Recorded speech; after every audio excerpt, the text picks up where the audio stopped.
Bismillah, Assalamualaikum warahmatullahi wabarakatuh. Alhamdulillahirabbil alamin wa bihi nasta'in ala umuri dunya waddin.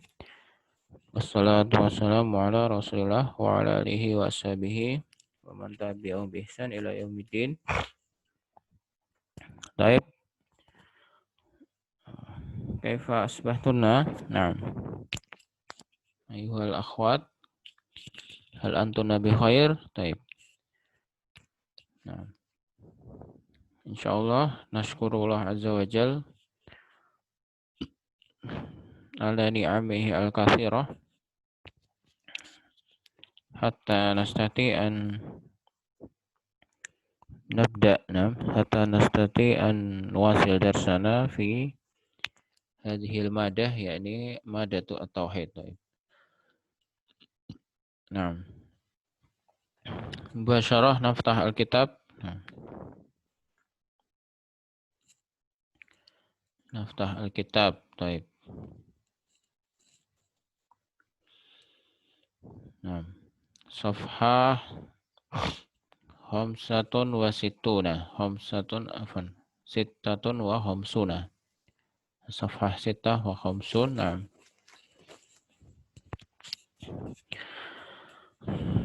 طيب نعم ما زلنا في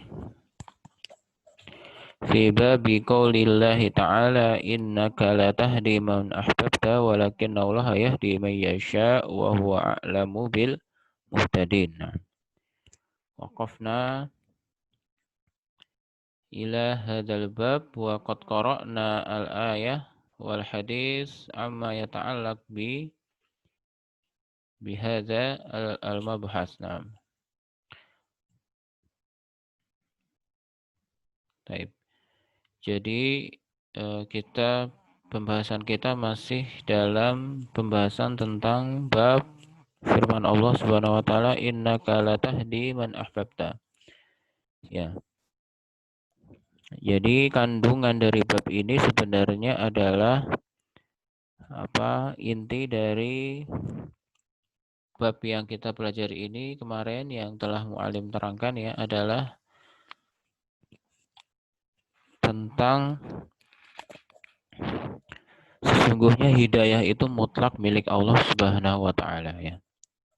Ya, jadi para nabi ya, para rasul, kemudian orang-orang soleh, para wali ya, itu kan di bawah derajatnya di bawah para nabi dan rasul ya. Orang-orang soleh ya, para nabi dan para rasul itu tidak berhak ya, tidak salah satupun dari mereka itu tidak punya kemampuan untuk memberikan hidayah ya, karena hidayah itu mutlak milik Allah Subhanahu wa taala ya. Hidayah itu adalah mutlak milik Allah, hak prerogatif Allah Subhanahu wa taala. Ya, jadi ya, para nabi dan para rasul pun ya, tugas mereka itu hanya berusaha berdakwah, hanya berusaha memberikan ilmu. Ya. Mereka itu tugasnya adalah memberikan ilmu, berdakwah ya, menyampaikan ilmu, menyampaikan ajaran agama, ya, membawa agama Islam ya, menyampaikan kepada manusia ya. Adapun mereka menerima, manusia mereka menerima atau tidak ya, mereka mau mendengarkan atau tidak ya, setelah disampaikan maka itu adalah hak Allah Subhanahu wa taala ya. Dakwah itu adalah penerimaan dakwah ya. Hidayah untuk menerima dakwah, menerima agama Islam itu adalah hak Allah Subhanahu wa taala. Ya. Dan ini bantahan bagi orang-orang yang terlalu berlebih-lebihan dalam mengagungkan para nabi dan rasul atau orang-orang soleh ya. Jadi berlebih-lebihan dalam pengagungan ya, dalam mengagungkan para nabi dan rasul ya, apalagi orang di bawah mereka, meskipun itu orang yang soleh ya, orang yang terlalu gulu ya, berlebih-lebihan dalam memuja ya, para orang-orang soleh dan wali itu mereka sehingga meyakini bahwasanya para nabi itu bisa menyelamatkan mereka, ya, bisa memberikan bahaya. Ini adalah keyakinan yang, ya, keyakinan yang sesat, ya, keyakinan yang sesat. Nah, karena para nabi dan rasul itu tetap manusia biasa, ya, bisa salah, bisa lupa, bisa ditolak doanya, ya, bisa ditegur oleh Allah Subhanahu wa taala, ya. Meskipun mereka kedudukannya, ya, tinggi di sisi Allah Subhanahu wa taala, tapi tetap mereka adalah manusia. Mereka adalah manusia seperti, ya, manusia pada umumnya. Taib.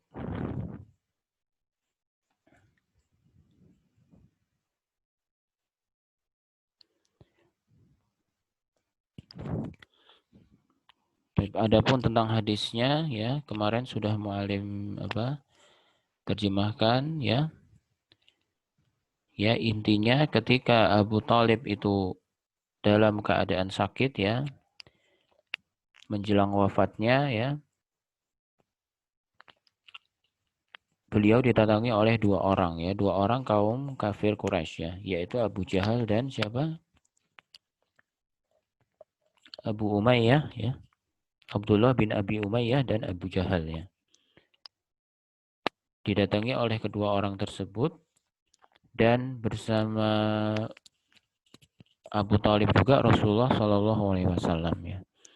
Ya, apa tujuan kedua orang ini datang, ya? Karena mereka ingin menggagalkan, ya, usaha Nabi untuk menjadikan Abu Thalib itu husnul khotimah, ya.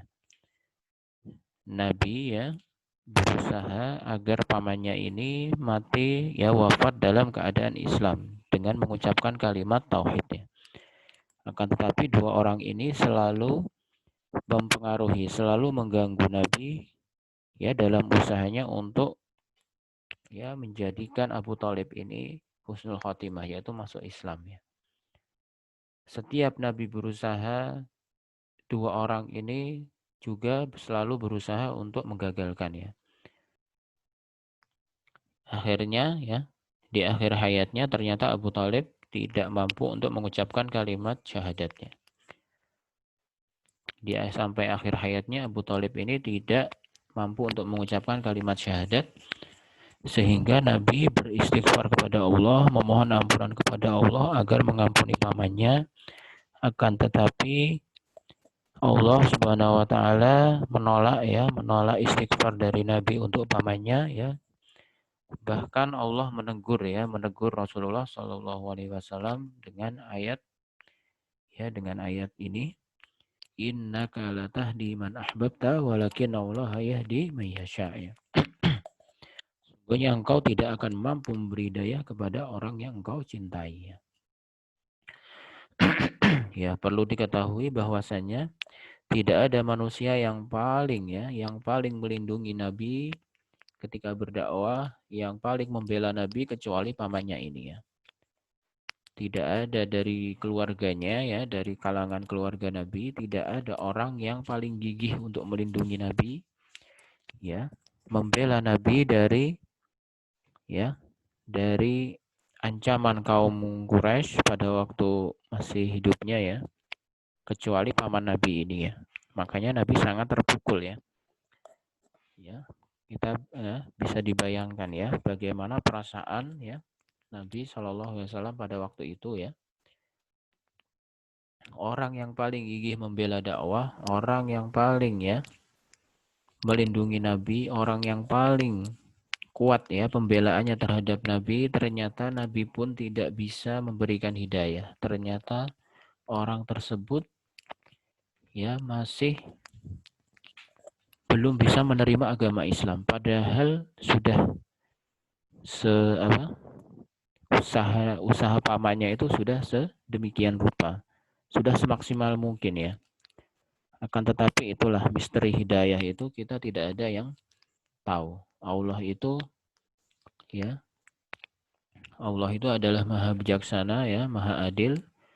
kita sebagai manusia biasa mungkin tidak bisa memahami ya, mengapa ya orang semulia paman Nabi ya, yang membela dakwah Nabi ya, Allah pun tidak bisa memberikan, tidak mampu apa, tidak, bukan tidak mampu ya, Allah pun tidak mau memberikan hidayah kepada paman Nabi Shallallahu Alaihi Wasallam ya, sehingga Nabi sangat sedih dan terpukul ya. Nah,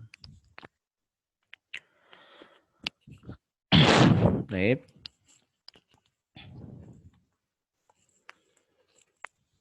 Dan kita masuk ke al-masail ya. Fihi masail ya. Jadi memang ayatnya ini dalam bab ini adalah satu ayat dan satu hadisnya. Hanya ada satu ayat dan satu hadis. Ya, kemudian kita masuk ke al-masail. Pelajaran apa saja yang bisa kita ambil dari ayat dan hadis tersebut ya. Nah, yang pertama adalah tafsir qaulihi innaka la tahdi man ahbabta. Innaka la tahdi man ahbabta ya.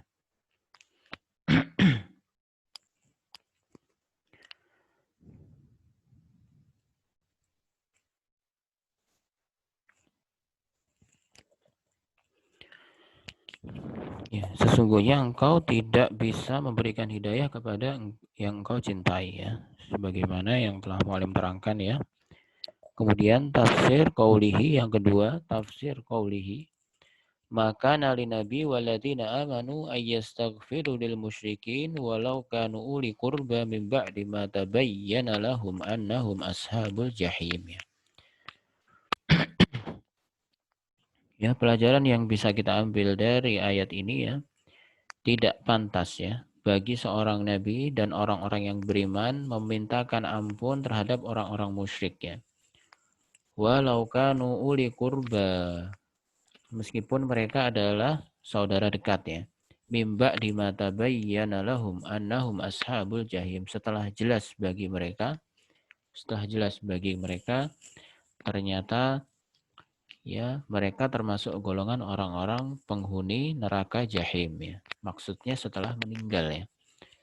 Ya memintakan ampun ya, memberikan hidayah ya, memohonkan ampun ini masih diperbolehkan ketika mereka masih hidup karena belum jelas ya. Ketika orang masih hidup, dia belum jelas masuk neraka atau surga ya. Karena ketika masih hidup, seorang masih bisa untuk bertobat.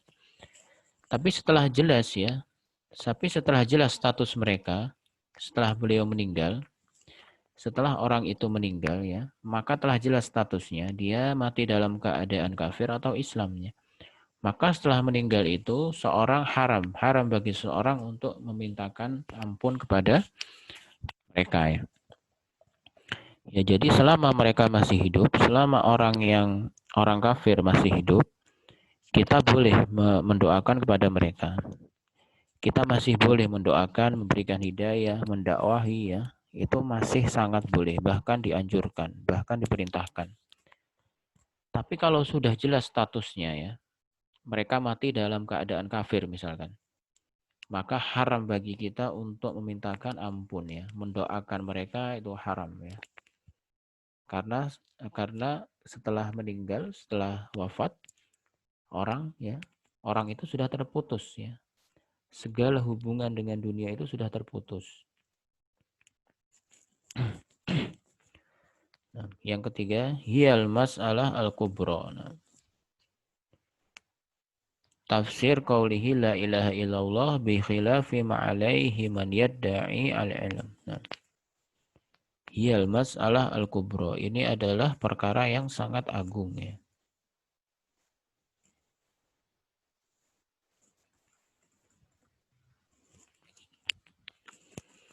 Ya, jadi perkara mengucapkan kalimat syahadat itu adalah perkara yang sangat agung ya. Perkara yang sangat agung, bukan perkara yang ringan ya. Ya, berseberangan dengan apa yang disampaikan oleh orang yang mengaku berilmu ya. Orang yang mengaku dia berilmu. Kemudian yang keempat, anna Aba Jahlin wa man ma'ahu ya'rifuna murada Nabi sallallahu alaihi wasallam.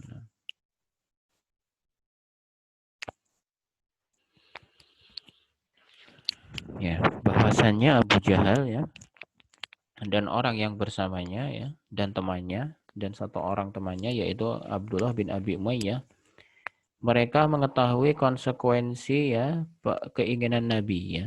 Keinginan Nabi Shallallahu Alaihi Wasallam, tujuan Nabi Shallallahu Alaihi Wasallam itu mereka sangat paham sekali ya. Ketika Nabi berusaha untuk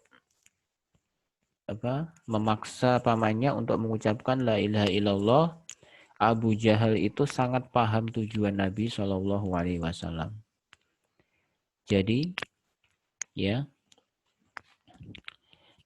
seandainya Abu Jahal itu orang yang bodoh, niscaya dia akan membiarkan pamannya berkata la ilaha illallah. Seandainya ya Abu Jahal tidak paham konsekuensi dari kalimat syahadat ya seandainya Abu Jahal itu hanya menganggap kalimat itu hanya ucapan biasa, niscaya dia tidak akan mati-matian untuk mengganggu Nabi ya. Jadi sebenarnya Abu Jahal ini sangat paham konsekuensi dari kalimat syahadat tersebut. Maka dari itu dia dan temannya ini mati-matian berusaha agar menggagalkan usaha Nabi ini. Ya, maka faqabbahullah man Abu Jahal a'lamu minhu bi aslil Islam. Maka sungguh jelek orang-orang ya pada zaman sekarang yang menganggap ilmunya lebih tinggi dari Abu Jahal tapi dia tidak paham kondisi itu ya. Ya, mungkin bisa dipahami ya. Jadi ya kalimat syahadat itu bukan hanya kalimat biasa ya. Jadi konsekuensi dari mengucapkan kalimat syahadat itu ya tidak bisa disamakan dengan kita mengucapkan kalimat-kalimat selain syahadat, kalimat-kalimat biasa ya. Konsekuensinya sangat besar ya. Sehingga Abu Jahal berusaha untuk menggagalkan usaha Nabi Shallallahu Alaihi Wasallam.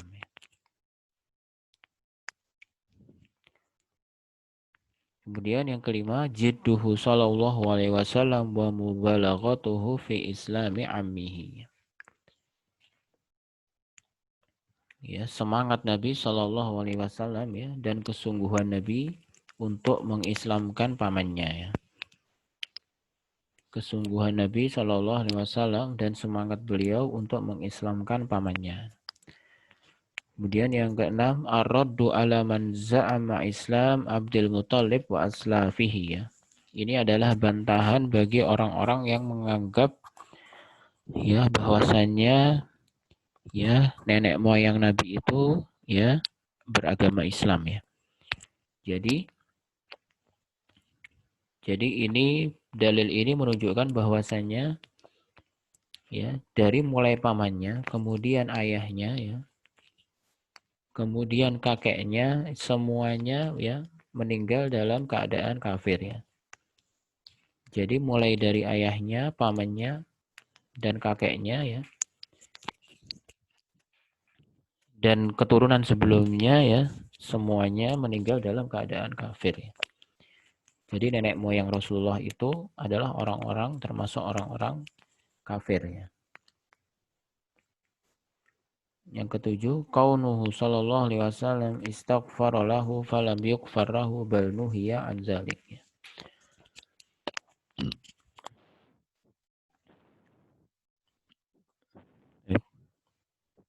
Yang ketujuh itu ya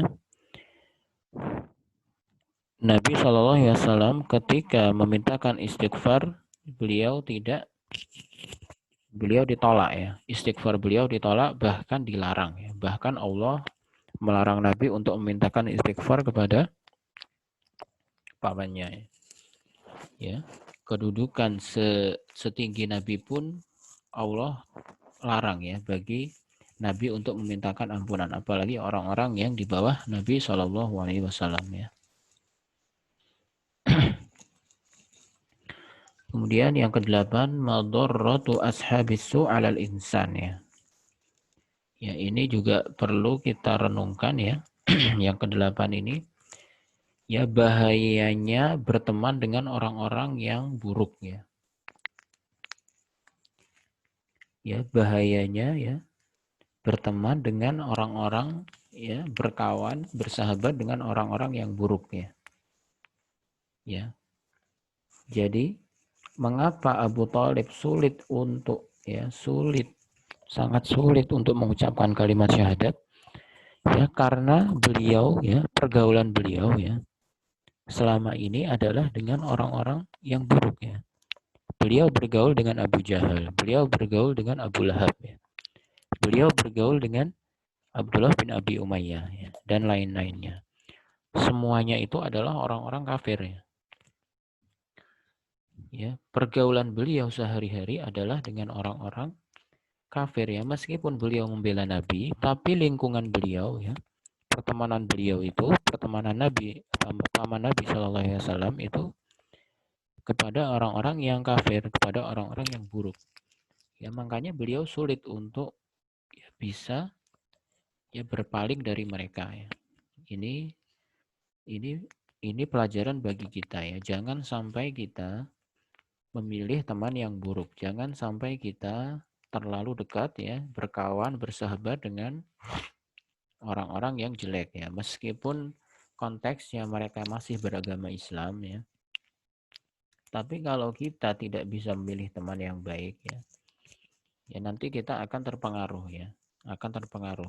Kalau kita berteman dengan orang-orang yang sukanya apa? Sukanya keluar malam ya, sukanya hanya main-main ya. Ya. Naudzubillah misalkan sukanya dengan berteman dengan orang-orang yang pacaran misalkan. Maka nanti lama-kelamaan kita akan terpengaruh ya. Sehingga sulit nanti kita tinggalkan. Bahkan sampai meninggal pun kita tidak akan bisa lepas dari ya pengaruh orang-orang tersebut. Dan yang kesembilan, madharratu ta'zimil aslaf wal akabir ya. Bahayanya mengagungkan ya keturunan dan nenek moyang ya. Bahayanya mengagungkan ya nenek moyang ya, terlalu mengagungkan keturunan kita dan nenek moyang kita ya. Ya, jadi ya kedudukan apa orang tua kita, kedudukan ya kakek kita, kedudukan ya nenek moyang kita ini jangan dianggap sebagai sesuatu yang berlebihan ya. Ya. Jadi tetap ya kita menghormati mereka, menghormati orang tua kita, menghormati kakek kita, ya menghormati apa keturunan kita, tapi dalam batas yang sewajarnya saja ya.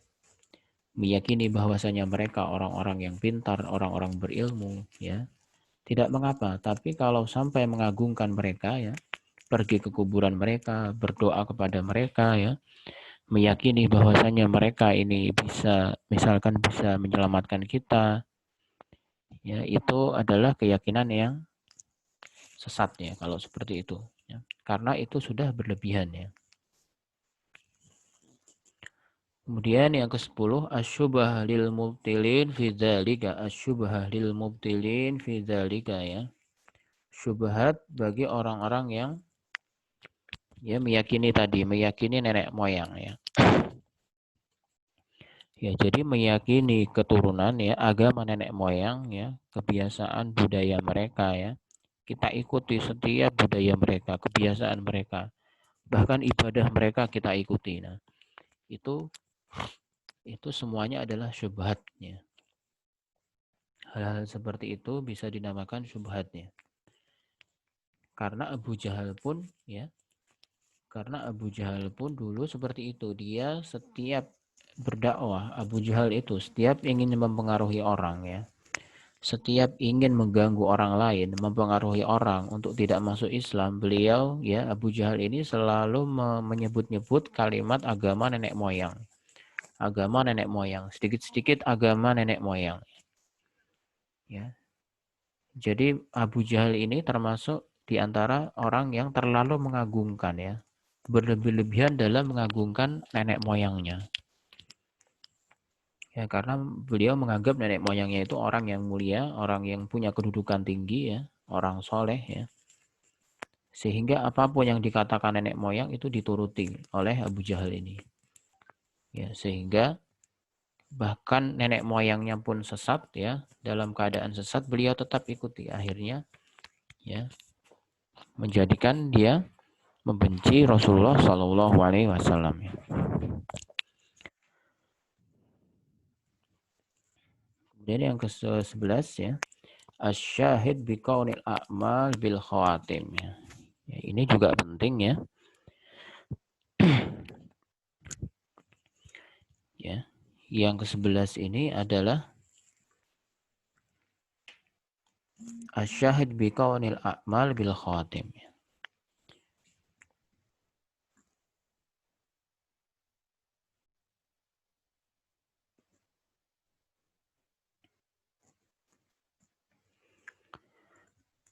Amal itu tergantung perbuatan manusia itu ya akan ditentukan oleh akhir hayatnya ya.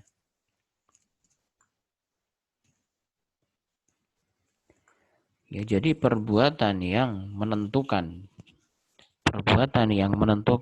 apakah manusia itu masuk surga atau neraka itu adalah ketika di akhir hayatnya ya.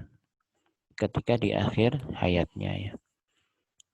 Jadi apa yang kita lakukan selama hidup di dunia, ibadah, semua perbuatan yang telah kita lakukan ketika semasa hidup itu nanti menentukan akhir kita, menentukan keadaan akhir hidup kita ya. Ya, mungkin bisa dipahami ya. Jadi cermin dari perbuatan kita selama di dunia ya, selama kita hidup ya, itu nanti akan tercermin di akhir hayat kita. Keadaan kita ketika meninggal itu adalah ya akumulasi dari perbuatan kita selama hidup di dunia. Kalau kita meninggal dalam keadaan husnul khotimah ya, kita meninggal dalam keadaan wafat misalkan dengan mengucapkan kalimat tauhid, itu berarti ya selama hidup kita telah berusaha untuk ibadah kita sudah benar berarti ya. Ya jadi amalan perbuatan di akhir itu yang dianggap ya, yang menentukan apakah kita termasuk golongan orang-orang yang masuk surga atau neraka. Karena seandainya paman Nabi itu bisa mengucapkan kalimat syahadat, niscaya akan bermanfaatnya. Karena kalau paman Nabi mengucapkan kalimat syahadat, niscaya itu akan bermanfaat bagi pamannya. Akan tetapi ya, ini menunjukkan bahwasannya memang ya mungkin paman Nabi kurang kuat ya. Niatnya mungkin kurang kuat. Selama kehidupannya, selama beliau menemani Nabi, mungkin niatnya kurang benar, mungkin kurang lurus, sehingga dia tidak mampu untuk mengucapkan kalimat syahadat menjelang wafatnya.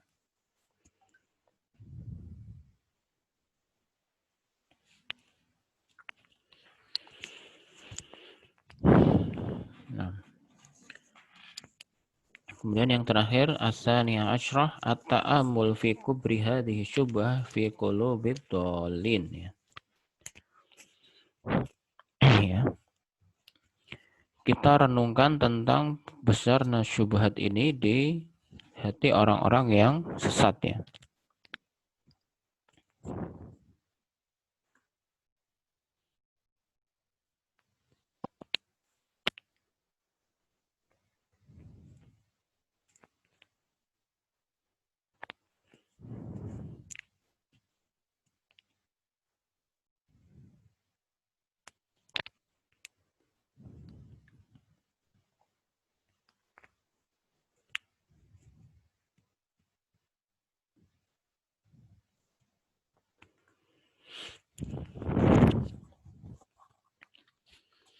Ya.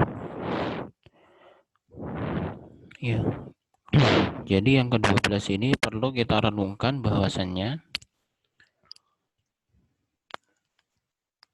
ya syubhat yang mereka terima orang-orang kafir ini sangat besar ya, sehingga mereka menolak untuk mengucapkan kalimat tauhid ya. Ya, karena di dalam kisah disebutkan ya mereka tidak menyerang Nabi kecuali agar pamannya ini menolak menolak kalimat syahadatnya. Yang diusahakan oleh Abu Jahal dan Abdullah bin Abi Umayyah ini tidak lain dan tidak bukan hanya agar menggagalkan usaha Nabi untuk ya menggagalkan usaha Nabi dalam mengislamkan pamannya ini. Ma'amubalaghatihi wa takririhi, dengan segala upaya ya, dengan segala upaya dan berulang-ulang ya, dengan segala upaya dan ya usaha beliau untuk mengislamkan paman Nabi Shallallahu Alaihi Wasallam ya. Maka demi apa? Karena mereka paham konsekuensi dari kalimat syahadat itu dan jelas bagi mereka ya, sehingga mereka menolak untuk mengucapkan kalimat tersebut. Nah,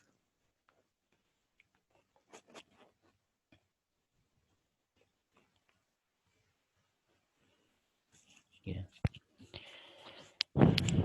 Ya, jadi berat ya orang-orang kafir zaman dahulu itu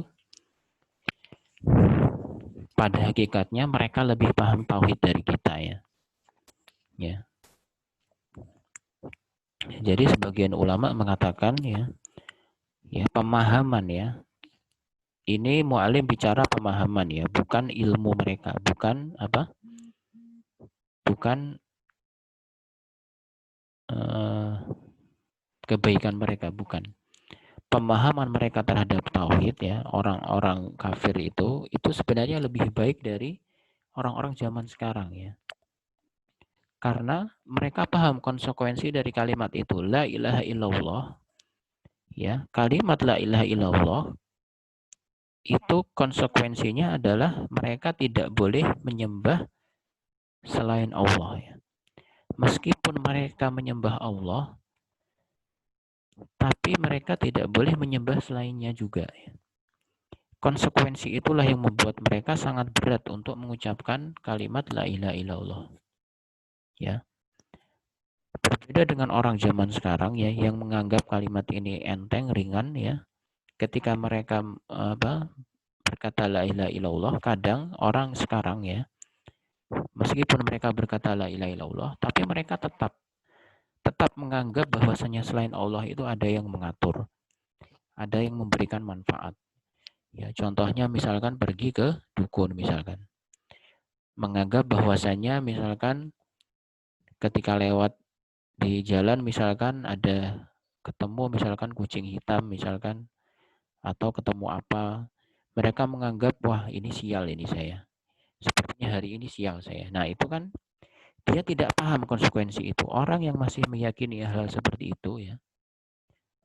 Ini hari baik, ini hari buruk. Bintang ini bagus. Kamu bintangnya apa? Bintangnya ini. Oh, berarti kamu seperti ini. Nah, itu tidak paham konsekuensi itu. Kalau orang yang masih meyakini hal yang seperti itu ya.